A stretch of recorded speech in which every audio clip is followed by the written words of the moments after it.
Right, welcome everybody, welcome everyone on Zoom as well. There's obviously a bit of a running order, so I'll introduce people individually, and we will start with Paul Durkin, the chairman. Well, can I echo Ross's welcome to everybody. Thanks for coming along today.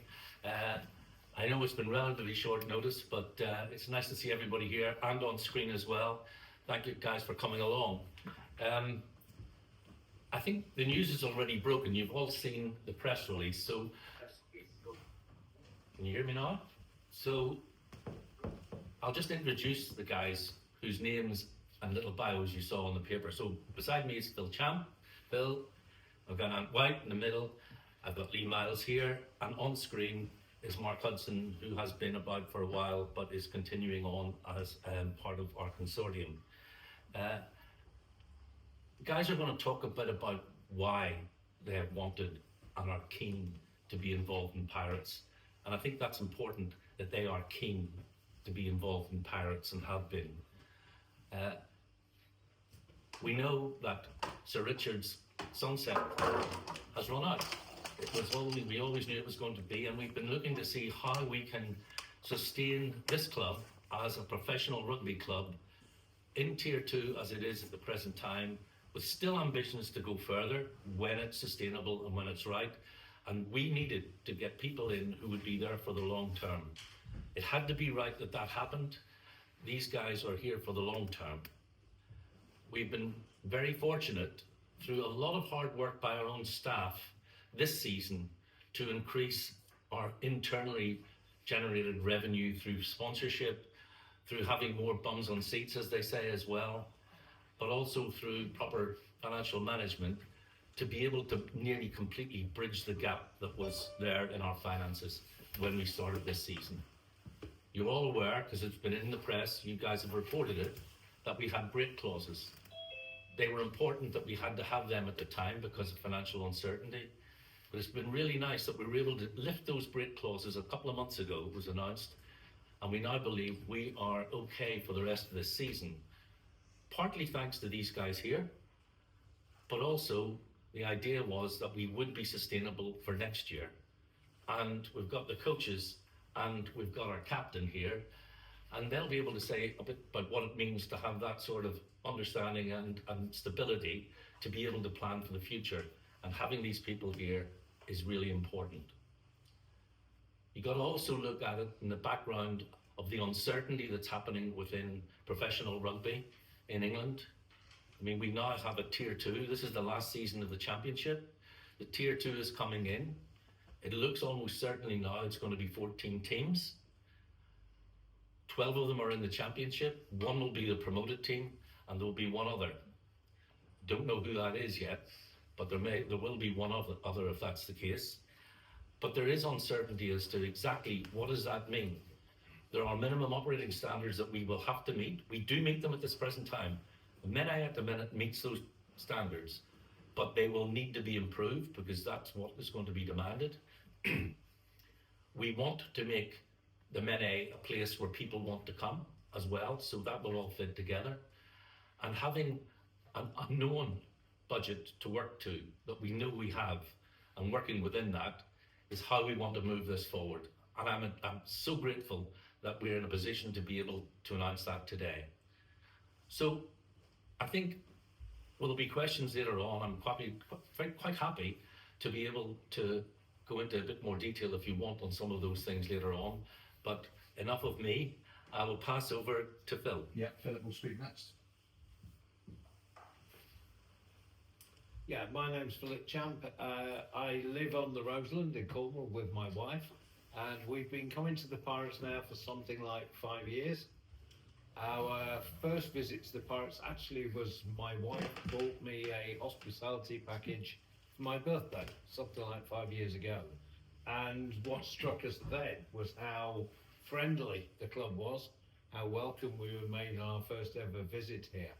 And since then we've got more involved. We then became season ticket holders, we became patrons, club members, and we sponsor players.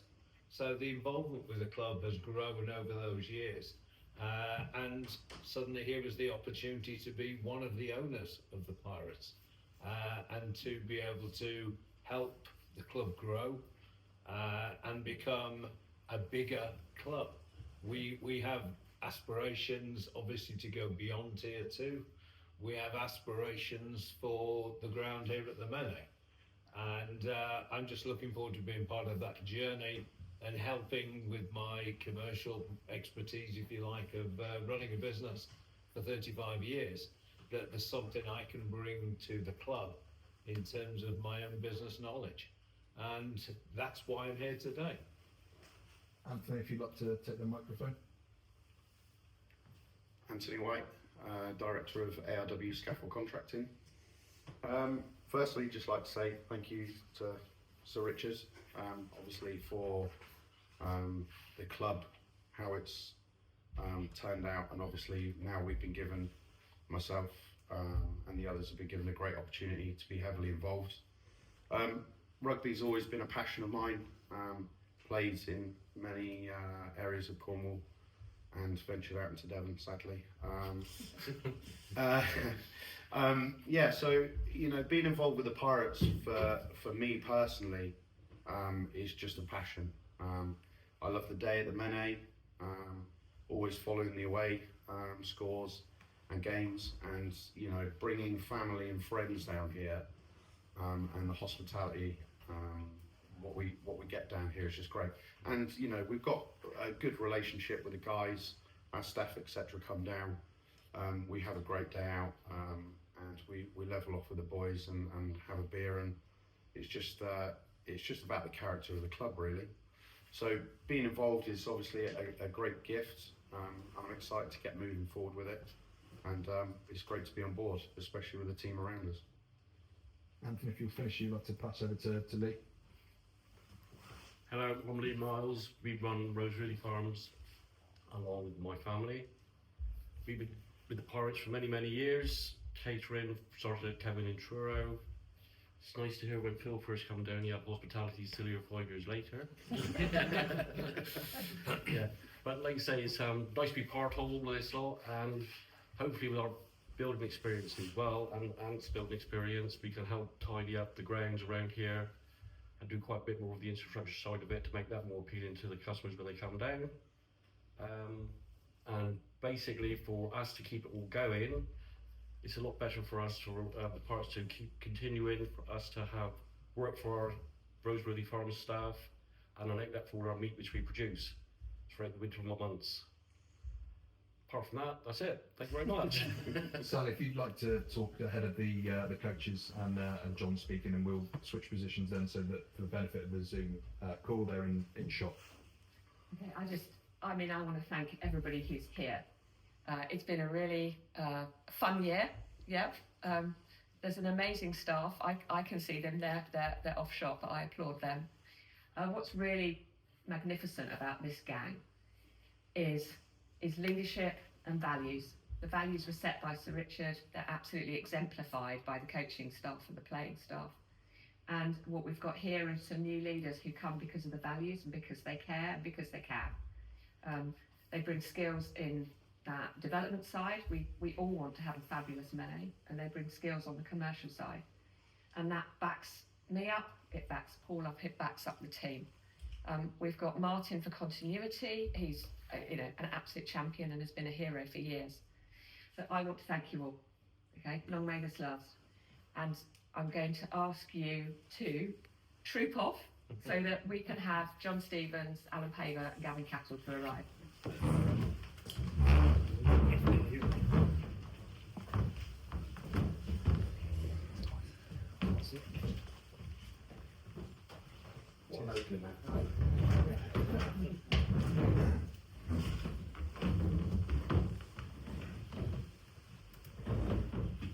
Paul, we'll bring you and Sally back for questions after. I think what we'll do now is start with Captain John Stevens to hear things from a playing perspective.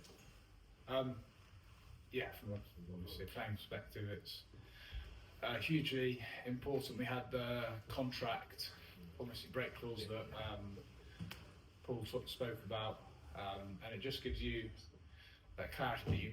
We had that maybe a bit grey up until Christmas, whereas after this you can just focus completely on the rugby. and as well moving forward into next year. There might have been the question about what will happen with the club and that doubt about what might have occurred, but now you obviously have the option potentially for contracts next year moving forward, and seeing the club move in the right direction is massive. Yeah, just to follow on from that, I just want to say getting to this point has been an incredible journey. Sir Richard has done this club proud, and everyone in this room has played their part. Sally coming in this year has been magnificent in all areas, and she's really got things firing, and we've got ourselves for the first time this season on the front foot, and we feel like we're heading in the right direction. Myself and Gav are really excited about the future, and we are looking at how we're going to build that squad. Obviously we're talking about infrastructure from the guys, and how we can improve the Mene. So for us, we're focused on the now, of course, but it's getting exciting because we can start planning for the future, and that's critically important for this club. No matter what, this club needs to move forward. It's got to be here. It's massive for the community, it's massive for Cornwall, and it gives inspiration to all those young men and women who aspire to play at the top level of sport, and I think we are the shining light of that in the county. So again, for me, I'm just pleased that we're able to move forward with such confidence. As usual, nothing left to be said. I just want to firstly echo what Pay said about Sir Richard and Huddy especially have been obviously legends, and we want to stand on their shoulders basically. So they've left foundations that will live forever, and I think the Cornish Pirates being in the Championship for seasons to come, and hopefully further, is a must for English rugby, must for Cornwall, and just grateful that with new faces coming in, or new energy coming in to work off them foundations is a great thing for the club. And I think the struggles are being clear to see when you're offering guys 6-month contracts, but you look at the continuity of play that was even kept with those conditions, shows what the club needs to the players as well. So as John was saying there, just to get that lifted this year, we've seen a turn in results. We're going through a bit of an injury patch at the minute. We couldn't layer our squad like we would want to in past seasons, but as Pirates we always find a way, and we will continue to do that this year, but with obviously the firm belief now that we can plan ahead as well. So look, I just want to say thanks for coming on board, and thanks again to Dickie and Huddy for that opportunity, not only to coach a great club, but to continue in the future. So thanks very much. At this point, can I just ask us to return to the original layout of the press conference? What we'll do, we'll open up some questions from the floor first, and we'll then take questions from the online participants on Zoom as well. So if everyone can just return to the seats, please.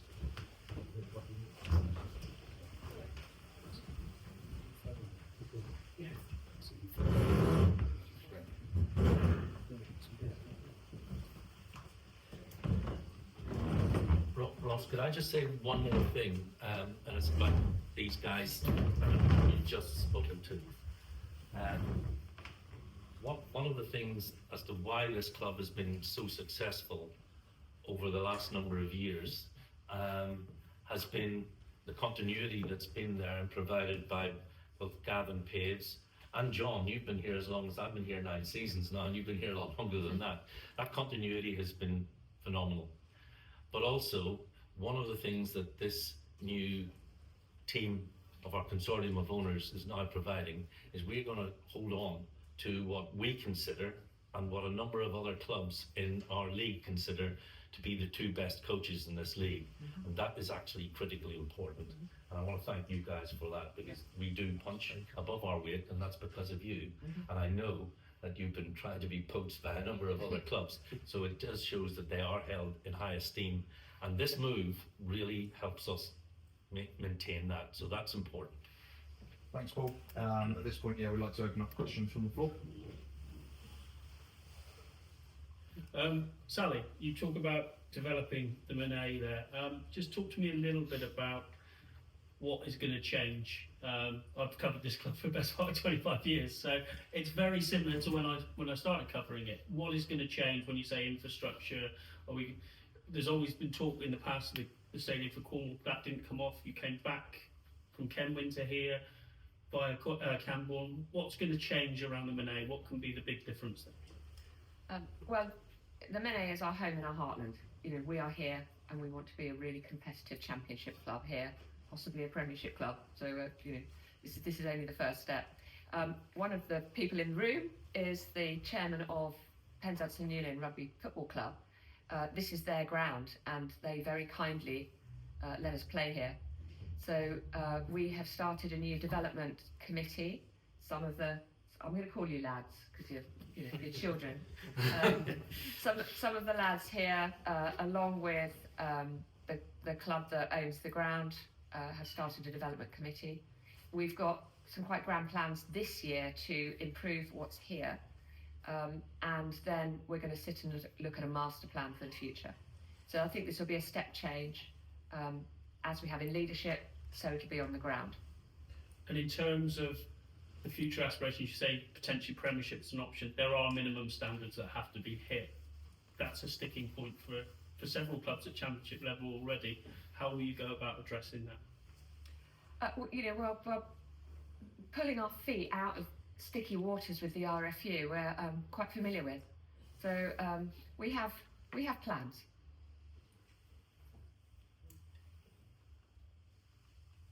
If we're happy, we'll look at some questions online if there are any.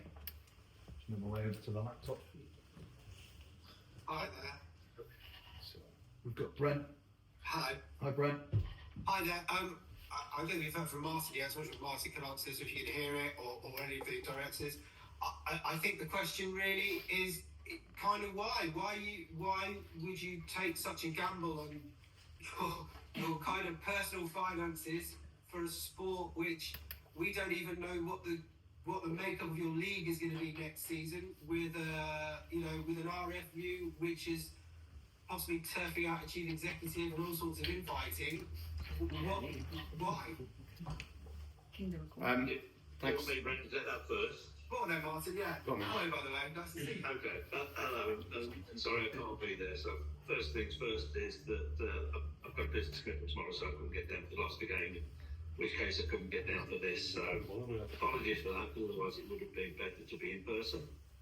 But I should just say that my experience goes back to Penzance and Newlyn, basically, and obviously the relationship with Sir Richard or Dickie Evans, and I worked with him since 1982. It wasn't long after that before he was asking how Penzance and Newlyn got on at rugby, and I found it in the Sunday paper in Southwest Obscurity, playing Matson or Barston, I can't remember which, but a local game basically.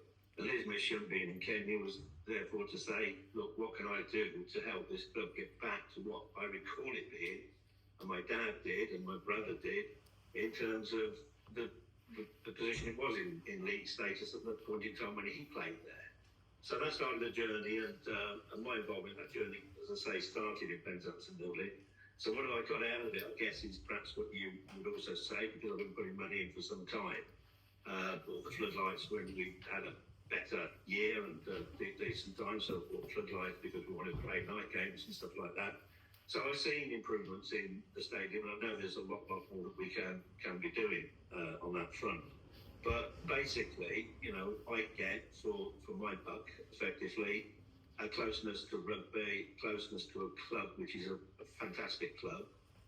I'm not from the area, and the most sort of common question that I have when I get round to the grounds that I go to, which is most of the away games, is why. And of course that why links back to Dickie, of course, but it also supersedes that in the context that I've got a great deal of pleasure out of it. And I think you wouldn't do this if you didn't, one, get pleasure out of doing it, and secondly, that you didn't believe that there is a future for rugby union.